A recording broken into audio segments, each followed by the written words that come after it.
I just want to give a quick timeline history here of when these things, this socialism started happening in America, and it was all centered around race at the turn of the century. This is National Public Radio, Code Switch, The Ugly, Fascinating History of the Word Racism. And then it goes down here to say that the Oxford English Dictionary's first recorded utterance of the word racism was by a man named Richard Henry Pratt in 1902. Pratt was railing against the evils of racial segregation. I haven't researched Pratt yet, but anytime the government gets involved and tries to force people together or force people apart, that's not moral, that's immoral. And here we go with the word empathy. This is Psychology Today. The word empathy was first coined in 1908. It originally meant art appreciation. It was still not in most dictionaries by 1928, but by 1930, empathy now meant that one could make correct predictions about another person's preferences without contaminating those predictions with one's own ideas. So in other words, not only can I step into somebody else's shoes, but I can step into somebody else's shoes without contaminating their shoes with my feet. These are socialist ideas. These, so 1902, 1928, 1930. The NAACP was founded February 12th, 1909, and I've already done a video about the founders. They were all communist or socialist. And the Urban League was founded in 1910, and it is a left leaning movement. I haven't done haven't done any research on the National Urban League yet, but I mean they are on the left. They are for social justice and things like that. The same talking points as all the other socialists. These organizations, these words were invented around the same time, and they're all centered around race and social justice. And so that's where we can clearly see, and this is just a few examples. We can clearly see where these things began to take place. We can just look at the timeline and get into it that way. And so without further ado, I just wanted to give you a little intro there. Without further ado, here's the video.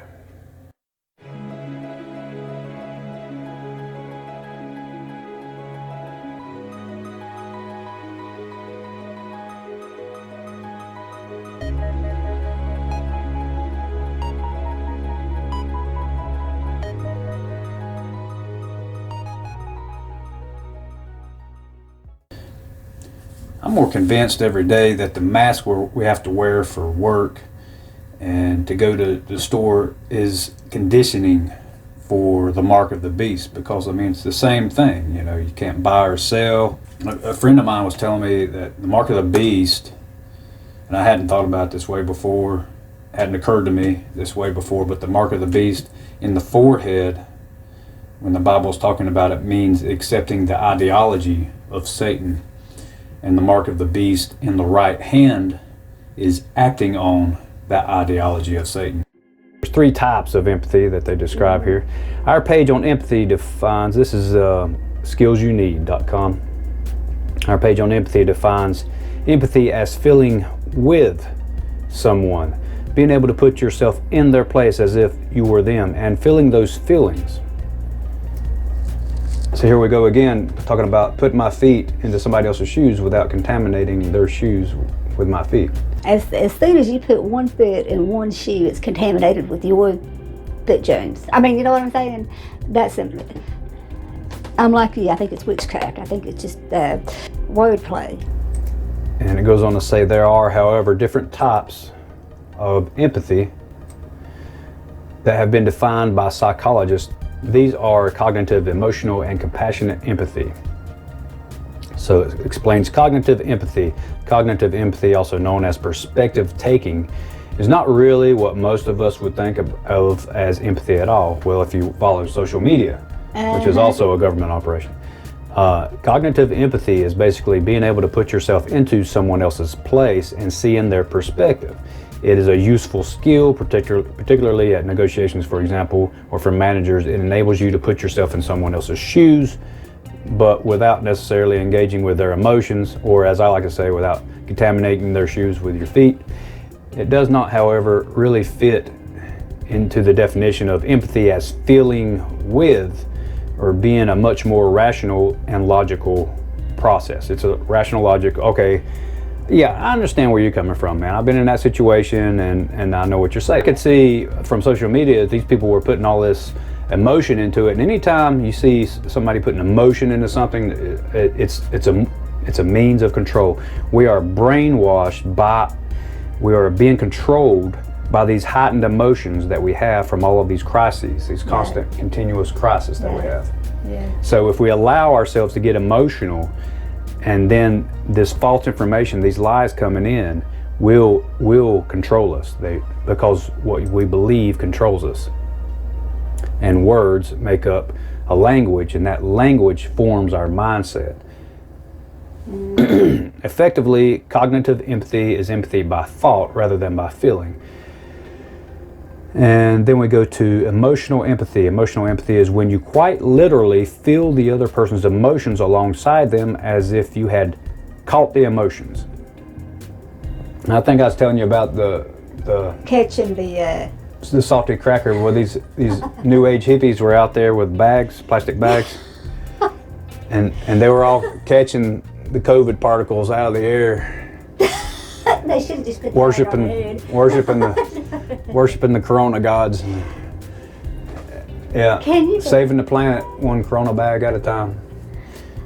It's no. So emotional empathy is also known as personal distress or emotional contagion. This is closer to the usual understanding of the word empathy, but more emotional.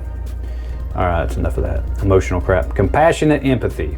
And here's where they really take a word and destroy it, because compassion is a really good word. It has a lot of meaning, but they totally misinterpret it. Finally, compassionate empathy is what we usually understand by empathy. Feeling someone's pain and taking action to help. The name compassionate empathy is consistent with what we usually understand by compassion. Not true, but I'm going to go on. Like sympathy, compassion is about feeling concern for someone, but with an additional move toward action to mitigating the problem. Compassionate empathy is a type of empathy that is usually most appropriate. So they're telling me which, if I'm going to be empathetic, this is the appropriate one. As a general rule, I'm not just pathetic, I'm empathetic. As a general rule, people who want or need your empathy, they don't just need you to understand cognitive empathy, and they certainly don't just need you to feel their pain, or worse, burst into tears alongside of them. Well, they expect you to take care of it and make it better or something? Instead, they need you to understand and sympathize with what they're going through, and, crucially, either take or help them to take action to resolve the problem, which is compassionate empathy. Now, who does that sound like? That sounds like all these SJWs, the Antifa and the BLM people. Exactly. They're out there, Yes. and they're taking action by burning down the very cities that the people who they care so much about live in. But we are not empathetic because we don't understand why they're doing it. We don't feel bad for them because they came from mom and daddy's basement where all their bills are paid, and they've got it so bad, and then they go stick on a little pacifier and eat a cupcake or whatever. See what I'm saying? But this definition of this compassionate empathy has been pumped into the soft heads of kids for the last 20 years.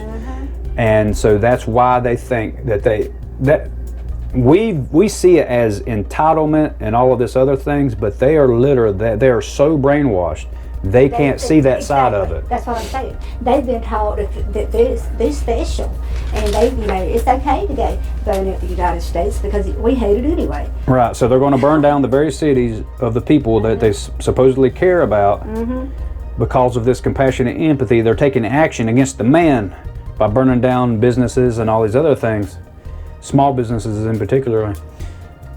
They're being controlled. They're being controlled. Is to get them to get up and go out and not only feel what the Black Lives Matter crap is all about, but go and burn down civilization, go do something about it. So that's compassionate empathy is what they want you to do. Instead, they need you to understand. Well, how is burning down places compassionate? There's nothing compassionate about that. Right. Passionate, maybe. Well, and we've talked about justice in the past. The social justice means violence. You know, so because, and you know, you look at it like the way they're being taught is the only way. No, I know what you're saying. Okay, they're like having these people, the ones protesting. They're like, okay, if you destroy what is oppressing all these people, you have compassion. Okay, I got it. That makes sense. Well, I mean, I guess it's just twisted. The whole thing is just. Well, social justice is in their minds. It's going out and fighting and killing and stealing against the oppressors. Yeah. Right. Yeah. That's the only way they think that they can achieve justice for the oppressed people. Mm. Yeah. What happens is we have the peaceful protesters who assume moral authority by accepting the belief that racism exists, which is hatred of white people, because they assume that moral authority by assuming that white people, by virtue of being born white, naturally hate those who are not white. And the rioters are acting on the belief that racism exists, which seeks to burn down white civilizations because they have assumed moral authority. Once again, it's the same thing that Satan did. He assumed moral authority over God. And I think that this is what I'm saying right now is a true worldview. And we're going to see it, now that we have it presented, we're going to see this pattern take place over and over and over again. Mm-hmm. Empathy is a mechanism, like you said, to allow certain groups of people to assume moral authority over others. And that certain group of people that believe that are being used by the people that want to take over the world, and they look like they're not doing anything. Right. It's like they've got all these idiots that think they're being compassionate, and they're just being used in a game. Yep. Of a new world order. That's all it is. Right. No, empathy, it's a mechanism, like I said, to use to usurp the moral authority from us. And instead of allowing different peoples of the world to have freedom of association and to freely discriminate, as adults should do, you have discernment and discriminate according to that discernment. Mm-hmm. Discernment is the thought, is the what you know to be true. Well, don't let this person around you too much because they look like they may do you some harm. They may steal something. They may hurt you. And discrimination is following through, right? Yeah. Discernment and discrimination. Yeah. Forehead, action. Yeah. Same thing. Yeah. With this empathy, it falls into the satanic religion of emotional empathy. It's in the forehead, and the compassionate empathy is the action. Mm-hmm. So you see how we're going to see this over and over and over again. Mm. Moral authority should be reserved by everyone and never given away by anyone and never taken from anyone. What's happening is that moral authority is being assumed by people from others based on a lie, and that's not right. Some people may call my moral authority, which I have, they have their moral authority. They may call my moral authority white privilege, and they can call it that, but it's a lie. The white privilege thing doesn't exist. And so for them to make up this lie in order to assume, take control of, take away from me, my moral authority, then they are the aggressors. And that's what's happening. The whole thing is twisted up. No one should give away their moral authority. No one should take moral authority by force. moral authority is determined by what is true and what is right. That's why it's called moral authority. For these people to say that you don't have it anymore, or that you have it and we're going to take it from you by force, all of that is a lie. It is wrong, and it is straight from the pit of hell. The deep state of each government is using our belief in words such as inclusion and diversity to force us together physically and under the most stressful circumstances possible. And at the same time, they are using our belief in words such as empathy, white privilege, and racism to separate us ideologically. Mm-hmm. Young versus old, white versus black, black versus black, white versus white, Mexican, whatever.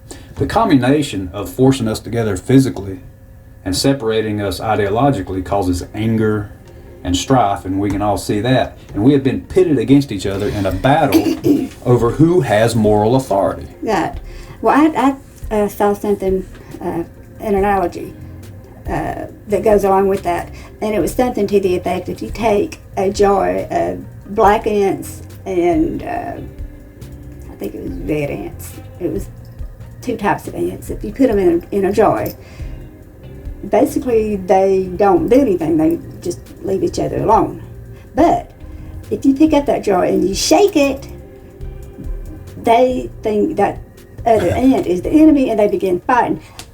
It's not the ants that are evil or what. It's that's the a good people analogy. who's shaking that jar. That's who is behind it all. That's exactly what's going on with these people. Exactly. They're the ants, and these George Soros and Clinton and Pelosi and all them, the global elitists are shaking that jar, That's and it makes it exactly look right. like the people are fighting against the people. Like you've already said, we're being looked at as less than human Exactly, because of this word Yeah. empathy.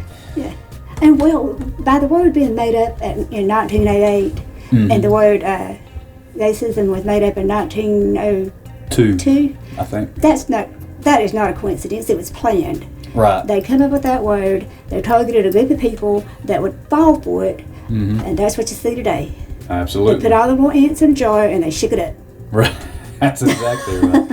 I mean, this whole time, moral authority has been taken from all of us by the Yeah. deep state. It's already a done deal. We're over here battling over moral authority. Uh-huh. And Christians are saying, well, we have moral authority, Yeah. but we're not going to do anything. And then you have the radical young people and radical Yeah. old people Yeah. saying, we have moral authority because you racist. Yeah. Well, And- see, the whole time there's nothing but a distraction, because the people that are shaking it all up, they're just moving all their little people in place and to take everything over yeah, and do away with while it. we're bickering and fighting amongst each They're sitting other. up there laughing and They're laughing at us. planning. Okay, what group we're going to kill first? That's all it is. I mean, if say the virus were true, then we would actually be seeing death on a mass scale. You know what I said? I made the comment, and I meant the pandemic is not real. I'm not saying that there's not something out there. I mean, there's all kind of There's all kinds of viruses and stuff out like there. that. But the pandemic, yeah. pandemic is not real, because we would be dropping like flies. Absolutely. And I think most reasonable people are aware of this, but they're afraid to say anything because they relinquished moral authority long time ago. Well, yeah, a long time, and I'm being told that I'm in denial because I don't think the COVID-19 is real. I didn't say that. I said the pandemic is not real. Why do people believe I it's think real? it's a conditioning exercise to see how everybody's Right. going to respond to a government takeover, Uh-huh. and everybody fell for it. All you see is all these little sheep with a mask on, and that tells the government, okay, we can control them. I might be wrong, but I think if 40 years ago, if the government or the companies or whoever said, okay, you have to put this mask on or you can't work or you done can't it. buy or sell, they would have said, no way. Heck no. No way. That's what I said now. I- But I agree. If it was a pandemic to the magnitude that they're trying to get people to, well, apparently 99% of the world think, Right? you would be able to walk down the street without seeing dead bodies. Come on. Exactly. I mean, it's pretty much common sense. I mean, the deep state of every nation, which forms the world communist system, are laughing at how foolish and How gullible foolish, we yeah. have become. Yeah. We're fighting amongst ourselves Yeah. while their plans continue to move forward. That was the whole point 100 and some years ago when all this empathy and stuff came about. They Exactly. knew what they were doing. If men and women don't start acting like adults, if we continue to believe everything that we are told and shown, if we don't take charge of our own moral authority, regain it. Yep. I mean, it doesn't matter who we vote for. It doesn't matter if we fight people in the streets. Yeah. It'll all be for nothing. Yeah. I mean, I am fully aware of prophecy being fulfilled. I get that. Uh-huh. I know what's going on, but I still think, as a Christian, a born-again Christian, we are still supposed to take that stand, right? because this government, and I know in the Bible it says you are supposed to obey the government if it's not in contradiction to the Word of God. This is in contradiction to the Word of God. They're allowing abortion, they're allowing all this stealing, killing. Mm-hmm. Absolutely. I don't have to agree or comply with that. We have to, not be cowards and stand up against Exactly. it. But no, you got these people slapping on. Oh, well, I don't want my grandma to die. I mean, come on. She's gonna die anyway. Everybody's gonna die. I mean, I never knew these words racism and empathy were invented at the turn of the century, right? I didn't know it till the other day when we looked at it. But I had a hunch because of the way these words are being used to divide. So I can just see it happening. Yeah. And this, this physical segregation and desegregation will occur naturally if we, the people, are treated like adults and left alone. Well, I'm just curious to see how it's going to play out when these people finally figure out what's been going on. Well, And they'll be like, oh, what are they going to do then? Of the people that knew what was going on to come and save them, I don't think so. Die. Take your mask off and die. I mean, if we continue to believe in these impossible words that are causing hate, that these words are causing hate and violence. Well, one more thing. Anybody that wants to say that people like you and me are crazy or we're in denial, I wear that as I wear that as a badge of honor. Why do you have so many people complaining about it, trying to get it out there? I mean, you got people all over the United States saying what we're saying. It's a conditioned exercise. Mm-hmm.